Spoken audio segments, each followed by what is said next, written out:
मुसीबतें अक्सर इंसान को तोड़ देती हैं, लेकिन बिना डरे उनका सामना करने वाला आदमी एक ऐसे मुकाम पर पहुंच जाता है जो शायद कोई सोच भी नहीं सकता। कुछ ऐसी ही कहानी है चॉय की। चॉय जापान में रहने वाला एक कोरियन लड़का है जो एक फाइटर प्लेन का पायलट बनना चाहता था, इसलिए उसने जापान की एयरफोर्स में शामिल होने का फैसला किया। एक दिन वो अपने दोस्त चूनबे के साथ एयरफोर्स ट्रेनिंग कैंप के लिए रवाना हो गया। वो ट्रेनिंग कैंप में चले तो गए, लेकिन जापानियों ने उनके साथ सौतेला व्यवहार करते हुए सभी कोरियंस को रस्सी से बांधकर उन पर बहुत अत्याचार किए। अभी वहाँ का कमांडर केटो आया और उसने कहा कि सभी कोरियंस की रस्सियां खोल दी जाएं। जैसे ही वो आजाद हुए, उनमें से एक ने केटो को गालियां देनी शुरू कर दी। ये सुनते ही केटो ने चोई को मुकाबला करने की चुनौती दी। अगर चोई जीत गया तो सारे कोरियंस आजाद कर दिए जाएंगे। इसके बाद चोई और केटो की लड़ाई शुरू हो गई, जिसमें चोई ने एक कोरियन फाइटिंग स्टाइल का इस्तेमाल किया, लेकिन केटो ने उसे बड़ी आसानी से हरा दिया। लेकिन इससे पहले कि वो उसे जान से मार देता, उनके अड्डे पर अमेरिकन लड़ाकू विमानों ने हमला कर दिया और मौका देखकर सारे कोरियन अपनी जान बचाकर भाग निकले। इसके बाद चोई ने टोक्यो में चूनबे की छोटी सी दुकान पर हाथ बटाना शुरू कर दिया। जब सब कुछ ठीक चल रहा था तो याकुजा नाम का एक गैंगस्टर और उसके आदमी चूनबे की दुकान पर आकर हफ्ता मांगने लगे, लेकिन चूनबे ने हीरो बनके साफ मना कर दिया कि मैं कोई हफ्ता नहीं देगा। अपनी इस हरकत के लिए उसे अच्छा खासा खर्चा पानी भी मिला। उसे पिटता देखकर चोई ने अपने दोस्त को बचाने की कोशिश की। उसने सारे गुंडों का मुकाबला अकेले किया, लेकिन अचानक याकुजा ने उसकी गर्दन पर तलवार रख दी। वो इतना डर गया कि उसने अपनी पैंट ही गीली कर दी। याकुजा ने जबरदस्ती उसे अपना ही पेशाब चाटने को कहा। भरे बाजार में उसकी बहुत बेइज्जती की गई और आसपास सभी उसका मजाक उड़ाने लगे। पैंट गीली हो गई ना मुतेड़ी।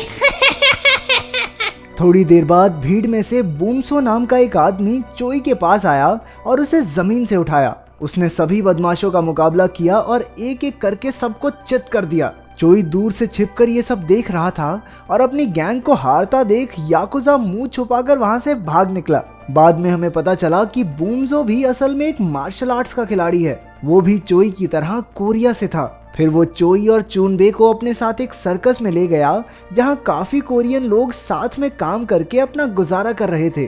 वहां सभी बूमसो की बहुत इज्जत करते थे, क्योंकि वही सबके खाने पीने का इंतजाम करता था। वो तो कोरियन बच्चों के लिए एक स्कूल खोलने की भी कोशिश कर रहा था।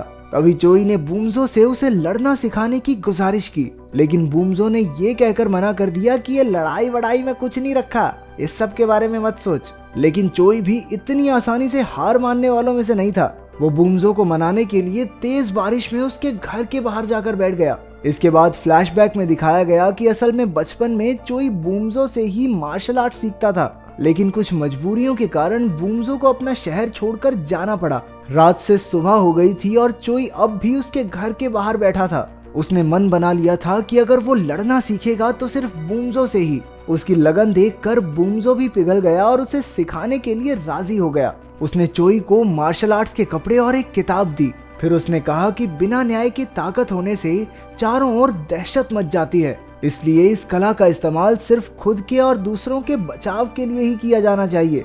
जल्द ही चोई बूमसो के ग्रुप में शामिल हो गया और उसने रिक्शा चलाना शुरू कर दिया। अपने खाली समय में वो बूमसो से मार्शल आर्ट सीखा करता। एक दिन चोई ने देखा कि कुछ अमेरिकन पुलिस वाले एक जापानी औरत को छेड़ रहे थे।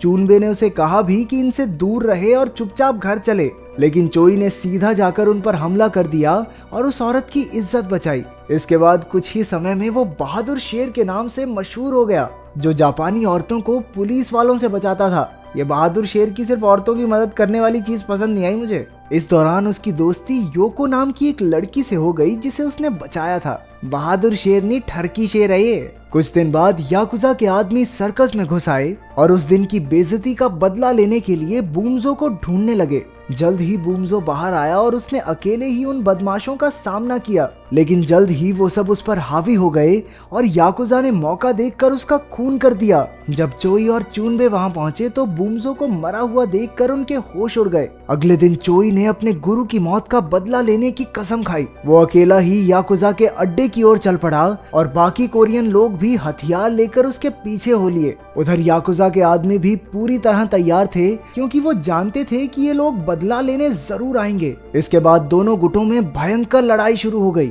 और सब एक दूसरे के खून के प्यासे हो गए। जल्द ही एक कोरियन आदमी ने याकुजा को मार डाला। उधर से पुलिस भी आ पहुंची और उन्होंने बड़ी मुश्किल से दोनों गुटों की लड़ाई रुकवाई। इसके बाद चोई ने अपना सारा सामान बांध लिया और उसने संन्यास लेकर एकांत में जिंदगी बिताने का फैसला किया। उसे इस बात का पछतावा था कि वो अपने लोगों की रक्षा नहीं कर पाया। तभी योको वहां आ गई और उसे जाने से रोकने लगी, लेकिन चोई किसी की बात न सुनते हुए वहां से चला गया। पहाड़ों में जाकर उसने बड़े जोरों शोरों से अपनी ट्रेनिंग शुरू कर दी। वो दिन रात कड़ाके की ठंड में भी प्रैक्टिस करता रहता। उसने अपनी ट्रेनिंग के लिए चीजें बनाई और अपने गुरु की दी किताब से सीखने की कोशिश की। शुरुआत में तो उसे इतने ठंडे इलाके में रहने में काफी मुश्किलें आई, लेकिन वहां कुछ दिन बिताने के बाद उसका शरीर वैसा ही ढल गया। धीरे धीरे वो इतना ताकतवर हो गया कि अपने एक ही वार से पत्थर तक तोड़ देता। वो हर समय अपने शरीर को बेहद ताकतवर बनाने में लगा रहता। कई महीनों तक दिन रात मेहनत करने के बाद उसे भरोसा हो गया कि उसके गुरु की दी हुई किताब से उसने सब कुछ सीख लिया है। फिर वो पहाड़ों से वापस शहर में आ गया और जापान के बेहतरीन फाइटर्स को चुनौती देने लगा। सबसे पहले वो नीजो डोजो नाम के कराटे स्कूल में गया। अपने फटे पुराने कपड़ों में वो अंदर घुसा और डोजो के लीडर को मुकाबले के लिए ललकारा। लीडर उसका हुलिया देखकर उस पर हंसने लगा और उससे लड़ने के लिए अपने एक फाइटर को भेज दिया। चोई ने एक एक करके 10 फाइटर्स को एक ही झटके में पटक दिया। आखिरकार उस डोजो के लीडर को भी हराकर वो सारे अखबारों में छा गया। जब पूरे जापान में चोई की बहादुरी के चर्चे होने लगे तो ये खबर केटो तक भी पहुंच गई। केटो अब जापान की कराटे एसोसिएशन का हेड था। कोरिया से आए एक लड़के को बड़े बड़े जापानी फाइटर्स को हराता देख वो परेशान हो गया। उधर चोई एक के बाद एक नामी फाइटर्स को लगातार हराते जा रहा था। उसने हर तरह के फाइटर्स को हरा दिया, फिर चाहे वो कोई भी मार्शल आर्ट्स क्यों ना करते हों। अपनी काबिलियत की वजह से वो पूरे जापान में मशहूर हो गया था। फिर एक दिन उसकी मुलाकात अपने पुराने प्यार योको से हुई। उसकी मशहूरी से जलने वाले केटो ने एक खबर फैला दी कि वो दरअसल चीटिंग करके जीतने वाला एक ठग है। इसके साथ साथ उसने अपने एक आदमी को चोई को मारने के लिए भेज दिया। उस हत्यारे ने चोई को भरे बाजार में देखा और मौका पाकर उसके पेट में चाकू घोंप दिया। खुशकिस्मती से चोई की जान बच गई और उसकी देखभाल का जिम्मा योको ने लिया, जो उसका पूरा ख्याल रखती थी। एक दिन चोई को चुनबे का कॉल आया और उससे मिलकर उसे पता चला कि कोई उसे मारने का प्लान बना रहा है और अगर उसने केटो का मुकाबला नहीं किया तो वो अपनी जान से हाथ धो बैठेगा। चुनबे के घर से निकलकर उसका सामना उस हत्यारे से हुआ जो उसे मारने आया था। उन दोनों में हाथापाई शुरू हो गई और चोई ने उसका काम तमाम कर दिया। जब चोई को इस बात का पता चला कि उस हत्यारे की एक बीवी और बच्चा है तो उसे अपने किए पर बहुत पछतावा हुआ। वो उनके पास माफी मांगने गया और कहा कि पूरी जिंदगी उन्हें पालने की जिम्मेदारी वो लेगा। चोई ने अपने मास्टर के दिए हुए कपड़े भी उसकी बीवी को सौंप दिए और कहा कि आज के बाद वो कभी किसी से नहीं लड़ेगा। हालांकि हत्यारे की पत्नी ने चोई को माफ नहीं किया, लेकिन वो फिर भी दिन रात उनके घर के बाहर बैठा रहता। आखिरकार एक दिन वो मान गई जब चोई उसके बेटे को पहाड़ के ऊपर चढ़ाकर वहां का नजारा दिखाकर लाया। इसके बाद उसने चोई को कपड़े वापस देकर कहा कि लोगों के भले के लिए लड़े। इसके बाद चोई को केटो की चुनौती के बारे में पता चला और वो चुनौती स्वीकार करके अकेला ही उससे लड़ने निकल पड़ा। जल्द ही वो एक सुनसान जगह पर पहुंचा जहां केटो और उसके आदमी उसका इंतजार कर रहे थे। पहले चोई ने केटो के बदमाशों का सामना किया और बड़ी आसानी से उन्हें चित कर दिया। इसके बाद केटो से उसकी लड़ाई शुरू हो गई। केटो को लगता था कि उससे बेहतर फाइटर कोई भी नहीं है और वो बड़ी आसानी से चोई को हरा देगा, लेकिन ये सिर्फ उसके मन का वहम था, क्योंकि चोई के लड़ने का तरीका इतना अनोखा था कि केटो के लिए खड़े रहना भी मुश्किल हो रहा था। चोई ने केटो पर बहुत सारे वार किए जिससे केटो जमीन पर गिर गया। हालांकि केटो ने फिर से लड़ने की कोशिश की, लेकिन चोई के ताकतवर हमलों से